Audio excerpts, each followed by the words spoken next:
प्यारे बच्चों, हम लोग फिर कुछ कॉन्सेप्ट्स को लेकर के इस वीडियो में आपके सामने उपस्थित हैं, जिसमें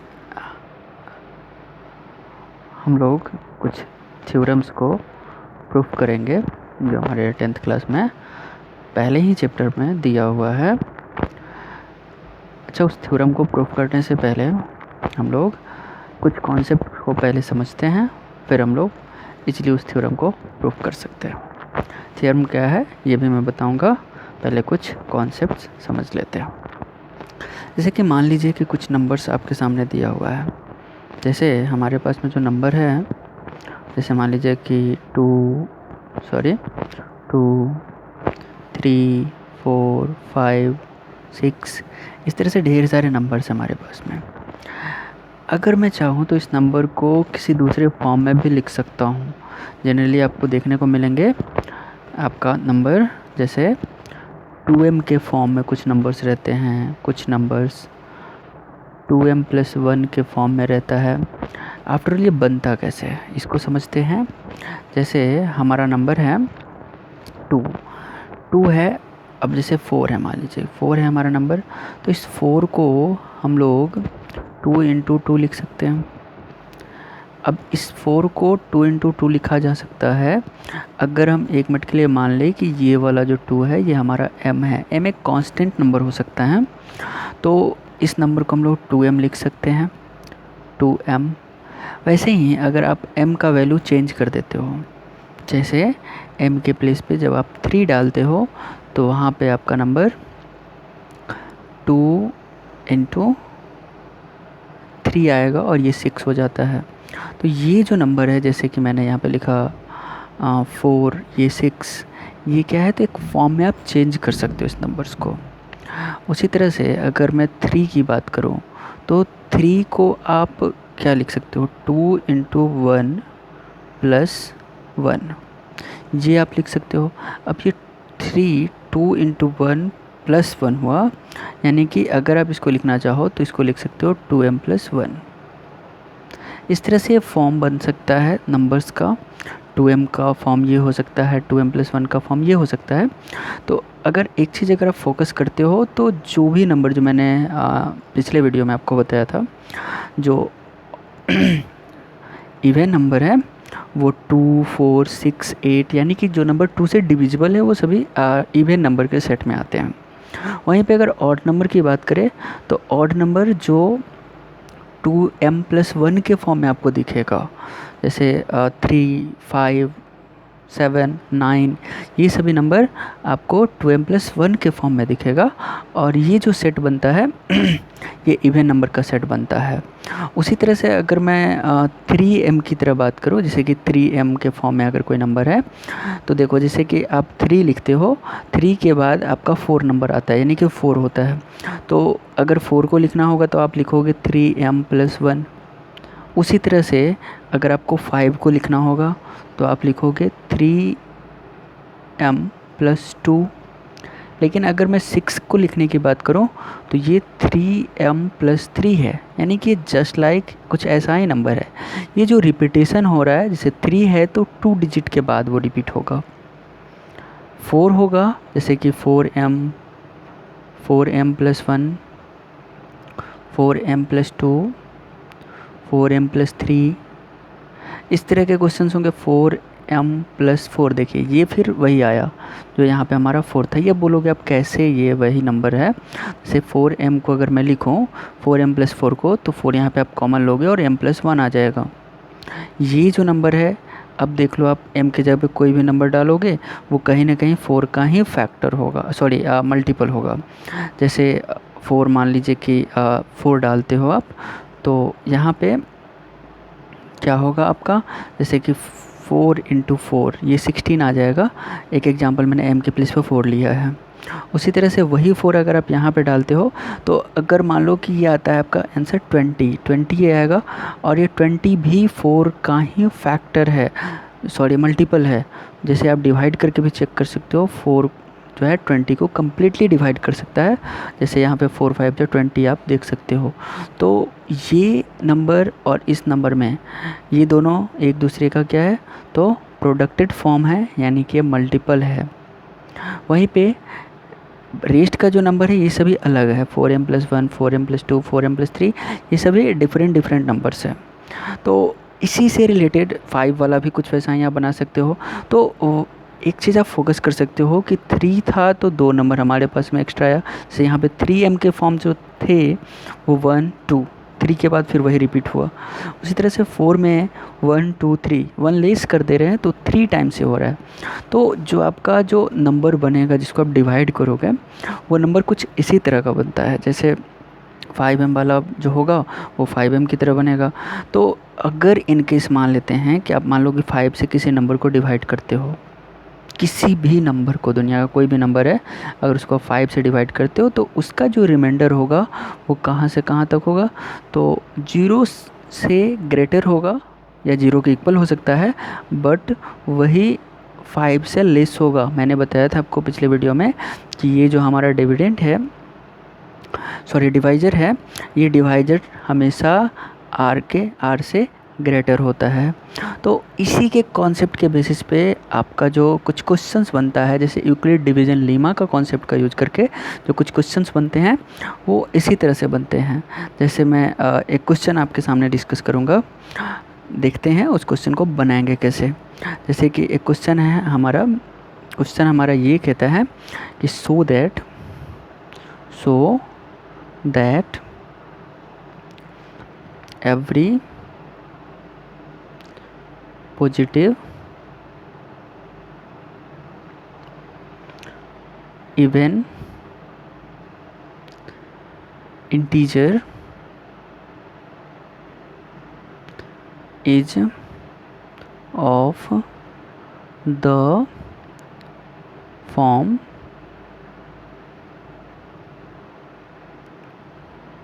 2m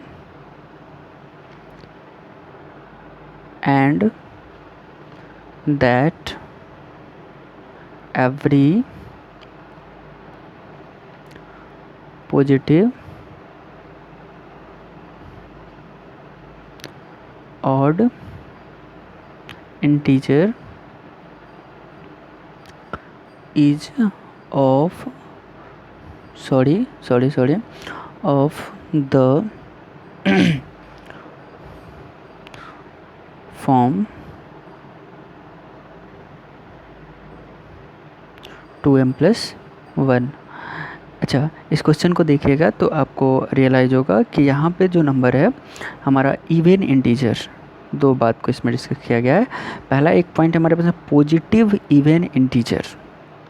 अच्छा, मैं इंटीजर आपको बता देता हूँ इंटीजर क्या होता है। तो इंटीजर एक ऐसे सेट को कहते हैं, नंबर के सेट को, जिसमें negative numbers, 0 and positive number, ये सभी मिल करके इंटीजर का फॉर्मेशन करता है। जैसे कि अगर कोई मान लीजिए कि नंबर लाइन अगर आप ड्रॉ करते हो, जैसे यहाँ मैं नंबर लाइन ड्रॉ करता हूँ, जैसे यहाँ 0 है, आपको पढ़े होगे आप, यहाँ -1 आता है लेफ़्ट साइड में 0 के, जैसे -1 0 -2, राइट साइड में अगर बात करें तो 1 2, ये सभी नंबर्स आते हैं हमारे पास में। तो ये जो सिस्टम हमारा बनता है, ये हमारा सिस्टम इंटीजर का बनता है। यानी कि इंटीजर में नेगेटिव नंबर्स भी आते हैं, पॉजिटिव नंबर्स भी आते हैं और 0 भी आता है। तो यहाँ जो ये क्वेश्चन कह रहा है, इसमें कह रहा है कि आपको शो करना है कि जितने भी नंबर होते हैं, अगर वो इवन इंटीजर है तो उनका फॉर्म 2m होगा, और अगर वो ऑड इंटीजर है तो उसका फॉर्म 2m+1 होगा। एक और पॉइंट इसमें देख लीजिएगा, जिसमें अगर आपको कहता है जहाँ पे, यानी कि where m is some integer, m क्या है तो इंटीजर है। जहाँ पे एक पॉइंट आपको ध्यान में रखना है कि m कोई इंटीजर है। तो इस तरह का क्वेश्चन अगर आपको दिया हुआ है और इस तरह के क्वेश्चंस को अगर आप सोल्व करना चाहते हो तो कैसे सोल्व करोगे, ये हम लोग देखते हैं। तो अगर इसके सॉल्यूशन की मैं बात करूँ तो एक पॉइंट हमेशा आप ध्यान में रखना कि जो भी नंबर होगा उसमें एक पॉइंट आपको मान लेना है, खुद से मानना पड़ेगा। कोई भी इंटीजर है, 3-4 नंबर्स की इसमें ज़रूरत होती है। जैसे एक नंबर जिसमें आप डिवाइड करते हो सॉरी, एक नंबर जिसमें आप डिवाइड करते हो, एक नंबर जिससे आप डिवाइड करते हो, एक नंबर आता है आपका कोसेंट और एक रिमाइंडर। इस तरह से 1 2 3 4 नंबर का यहाँ पे सेट होता है। तो यहाँ जो ये हमारा क्वेश्चन है जो कि हम लोग यूक्लिड डिवीज़न लीमा के हेल्प से सॉल्व करेंगे, इसमें भी अगर आप ध्यान दोगे तो ऑड नंबर और इवन नंबर की बात कर रहा है। और मैंने आपको ऑड और इवन के डेफिनेशन में मैंने बताया था कि जो नंबर 2 से डिविजिबल होता है, यानी कि आपको डिवाइड किससे करना है, तो 2 से करना है। यहाँ पे जो नंबर है हमारा, इसको 2 से डिवाइड करना है। किस में डिवाइड करना है, तो इसके लिए आप कुछ भी ले सकते हो, जैसे M N O P Q, कुछ भी नंबर आप इंग्लिश का ले सकते हो जिसमें आपको डिवाइड करना होगा। उसके साथ में आप कोसेंट भी कुछ ले सकते हो, जैसे यहाँ पे अब आप देखोगे तो M है, M का यूज किया है इस क्वेश्चन में, तो इसलिए हम लोग कोसेंट को M ही लेंगे तो ज़्यादा बेहतर होगा। वैसे आप लेने के लिए P Q R कुछ भी ले सकते हो, बट M ले लेते हैं क्योंकि इस क्वेश्चन में M दिया हुआ है। हाँ, अगर इसमें कुछ और दिया रहता तो हम लोग वही लेते हैं। वन मोर थिंग्स, रिमाइंडर को आप R ले सकते हो और R लेना भी है, और इस तरह से इस क्वेश्चन को सॉल्व करना है। जैसे यहाँ पे इस क्वेश्चन को हम लोग सॉल्व करते हैं, तो सबसे पहला पॉइंट आपका ये होना चाहिए कि एक नंबर आप ले लोगे जिसमें आपको डिवाइड करना है। ये नंबर आप कुछ भी ले सकते हो, मैंने बताया था इंग्लिश का अल्फ़ाबेट आप यूज कर सकते हो, ABC, कुछ भी नंबर आप ले सकते हो। यहाँ पे मैं N ले लेता हूँ जिस नंबर में हमें डिवाइड करना है। तो जैसे यहाँ मैं लिख लेता हूँ, let N be an arbitrary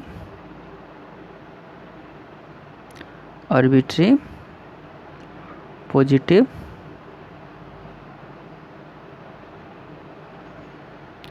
integer. इस तरह के जो भी क्वेश्चंस होंगे उसमें आप इस तरह से लिखोगे, N be an arbitrary positive integer. हाँ, अगर किसी क्वेश्चन में लिखा रहता नेगेटिव इवन इंटीजर या नेगेटिव इंटीजर, इवन नहीं होगा, नेगेटिव इंटीजर, तो वहाँ पे ये आप जो मान रहे हो यहाँ पे नेगेटिव डालना। अगर सॉरी ये होगा, हाँ, तो ये जैसे आप नेगेटिव इंटीजर रहता तो नेगेटिव आप डालते, अगर कोई और नंबर रहता तो वो लिखना है। यानी कि जो क्वेश्चन में दिया रहेगा उसी तरह से आपको यहाँ पे लिखना है, अपने मन से कुछ भी नहीं डालना है। तो यहाँ पे मैंने लिया है एक आर्बिट्री पॉजिटिव इंटीजर लिया है n को। उसके बाद जब हम लोग, मैंने बताया था कि इस क्वेश्चन में हमको किससे डिवाइड करना है, 2 से डिवाइड करना है। तो यहाँ पे अगर मान लेते हैं कि 2 से इस n को डिवाइड करते हैं हम लोग, तो m कोसेंट आना चाहिए। मैंने बताया था कि m को यहाँ पे हम कोसेंट ले लेंगे तो m कोसेंट आ जाएगा और r हम लोग का रिमाइंडर आ जाएगा। इस पॉइंट को भी लिख लीजिएगा आप अपने क्वेश्चन में जब आप बनाओगे तो। जैसे यहाँ पे on dividing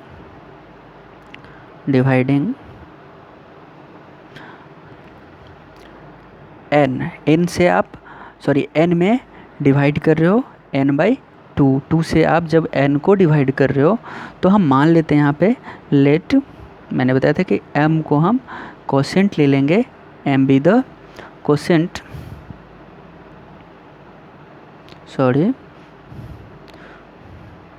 quotient and r be the reminder.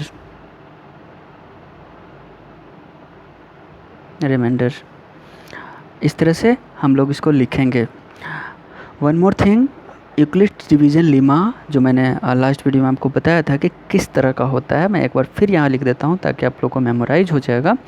जैसे यहाँ पे n, जैसे वहाँ पे मैंने बताया था, वहाँ पे जो हमारा नंबर था यहाँ मैं लिख देता हूँ, यहाँ पे मैं लिख देता हूँ।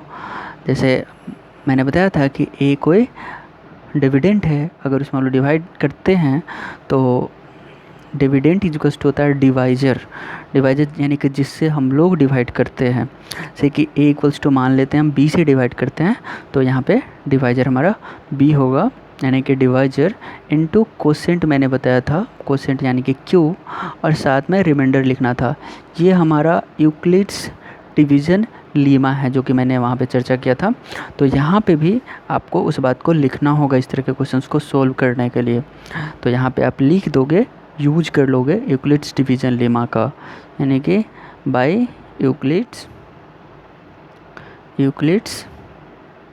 Division lemma. अच्छा, we have Euclid's division lemma के द्वारा हम लोग को क्या मिलेगा। इस क्वेश्चन के अकॉर्डिंग अगर मैं सोचूं तो यहाँ पे आप देखोगे कि हमारा जो डिविडेंट है जिसमें हम लोग को डिवाइड करना है वो हमारा n है। तो n इक्वल्स टू हम लोग लिखेंगे, n इक्वल्स टू लिखेंगे डिविडेंट यानी कि जिससे हमें डिवाइड करना है। और किससे डिवाइड करना है, तो 2 से हम लोग को डिवाइड करना है, यानी कि यहाँ पे 2 लिखेंगे। अच्छा, जो कोसेंट आएगा, कोसेंट हम लोगों ने क्या माना है, m माना है, तो यहाँ पे कोसेंट हमारा m होगा और रिमाइंडर हमारा r होगा। तो यहाँ पे देखिए मैं उसी का यूज किया हूँ, dividend equal to divisor into quotient plus remainder, इसी का मैंने यूज किया है। एक और पॉइंट मैंने बताया था आपको कि एक बात ध्यान रखना है आपको कि जो रिमाइंडर होता है वो हमेशा इस डिवाइजर से छोटा होता है। तो अगर उस r को मैं लिखना चाहूँ तो यहाँ पे आप लिख सकते हो r जो है वो 2 से छोटा होगा और 0 से बड़ा होगा या 0 के बराबर होगा। तो ये पॉइंट को भी आपको ध्यान में रखना है। अच्छा, यहाँ पे अगर मैं 2 से छोटा अगर नंबर फाइंड आउट करूँ फॉर रिमाइंडर तो आपको बस 2 नंबर मिलेंगे।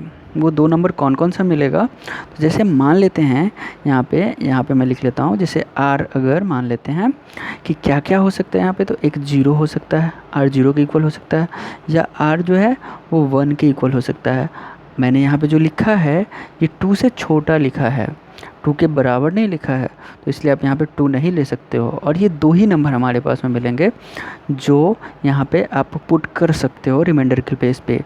अगर आप पुट करते हो इस दोनों में से कोई भी नंबर, जैसे अगर आप मान लो कि 0 पुट करते हो तो वहाँ पे अगर आप यहाँ पे लिखते हैं कि n इक्वल अगर होता है r इक्वल होता है 0 के, तो हमारा जो नंबर आएगा वो सिर्फ 2m आएगा। और अगर r इक्वल 1 करते हो अगर आप, तो वहाँ पे हमारा जो फॉर्म बनेगा वो 2m प्लस 1 आएगा। तो इस तरह से आपको लिखना होगा। जैसे यहाँ पे जब n इक्वल्स टू आप लिख सकते हो, जब आप 0 डालोगे तो क्या होगा, 2m होगा, और अगर आप 1 डालते हो तो यहाँ पे 2m प्लस 1 आएगा। हाँ, अगर आप n लिखते हो तो 2m होगा और 2m प्लस 1, 1 डालते हो तो 2m प्लस 1 होगा। देन कुछ इंटीजर्स, जो भी इंटीजर होगा, जैसे हमारा m मैंने बताया था कि जो आपका कोसेंट आता है तो उस इंटीजर के लिए ये m होगा। आप लिख सकते हैं यहाँ पे फॉर सम इंटीजर m। तो इस तरह से कुछ इंटीजर m के लिए। फिर अगर आगे मैं बात करूँ तो यहाँ पे देखिए 2 केस आ रहा है, एक r इक्वल्स टू 0 आ रहा है और एक r इक्वल्स टू 1 आ रहा है। तो जब 2 केस है तो यहाँ पे हमारा 2 केस भी इस क्वेश्चन के लिए बनेगा। जैसे केस 1 की अगर मैं बात करूँ तो केस 1 में आप लिखोगे when n equal to 2m। यहाँ 2 केस आया था ना हमारे पास में, n इक्वल टू 2m और n equals to 2m plus 1।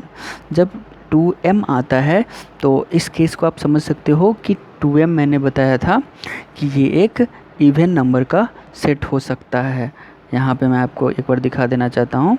यहाँ पे आप देख सकते हैं कि 2m m के जगह पे आप कोई भी नंबर रखते हो, 1 2 3 4 कुछ भी अगर आप रखते हो पॉजिटिव में इस क्वेश्चन के लिए, तो आपका वो नंबर बन करके आएगा 2 का मल्टीपल ही आएगा।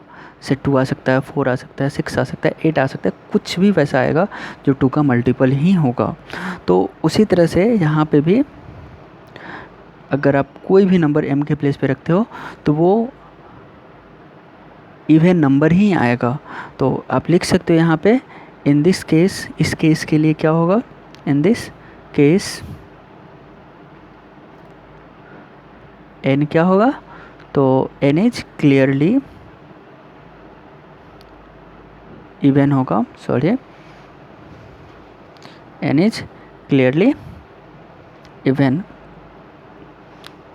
उसी तरह से एक और केस हमारा बनेगा 2m+1 के लिए, तो वहाँ पे आप लिखोगे केस 2, और केस 2 वाले में आप लिखोगे when n equal to 2m+1। तो इस केस के लिए क्या होगा आपका, in this case n is clearly